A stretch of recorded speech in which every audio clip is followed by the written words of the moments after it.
Naman yung skateboard ng aking anak. Meron akong anak na batang lalaki, 12 years old. Ito yung nilalaro namin, skateboarding. Ito yung kanya maliit. Dahil siya 12 anyos lang. Ito naman yung akin, no?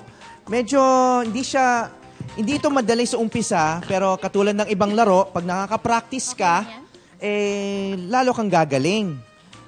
Okay? Ipapakita ko sa iyo, ha? Dapat ganito yon kasi dapat makatayo ka, makabalance ka dito sa skateboard. Ingat po kayo, ha? Oo, thank you. Una, yung kaliwang paa mo ay nasa skateboard. Yung kanan mo naman, yung pambuelo. Katulad nito, oh. Galing. Galing.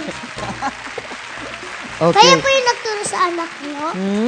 Ito, oo. Ginagamit din to. Pwede rin malaki para sa bata. Yun naman ang kanya. Yung tawag doon, penny board. Oo. Ngayon, kailangan kitang hawakan kasi, ayan, oh. Ayan. Ayan. Oh. Wow. Para kang beauty queen. Ayos, ah. Madali lang po pala ito, eh. Oo, madali. Oo, pag may nakahawak. Hi, fans! Galing. Galing mo pala magbalanse, eh. Ako po, kaya ko ito. Kaya mo mag-isa? Hindi. Walang hawak. Walang hawak. Sandali. Baka ka mahulog. Walang hawak. Walang hawak.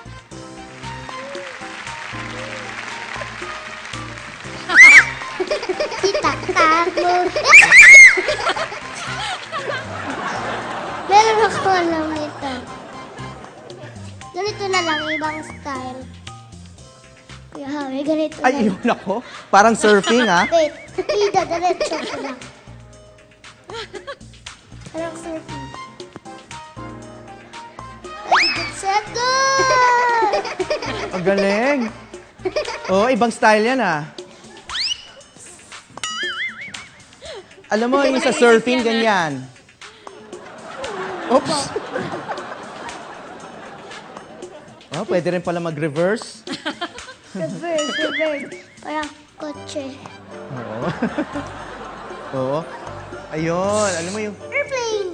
Alam mo yung sa surfing, ganyan eh. Bago tumayo, nakadapa muna sa surfboard.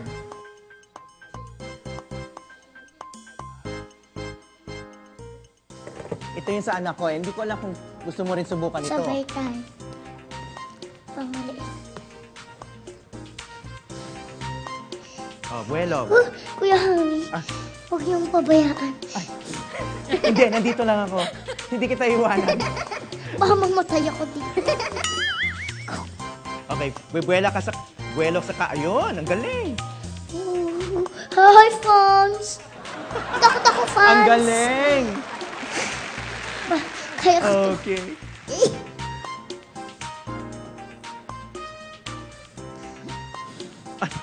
Kuya Harry, kailangan po kita. Huwag niyo ako iiwan. Hi, fans!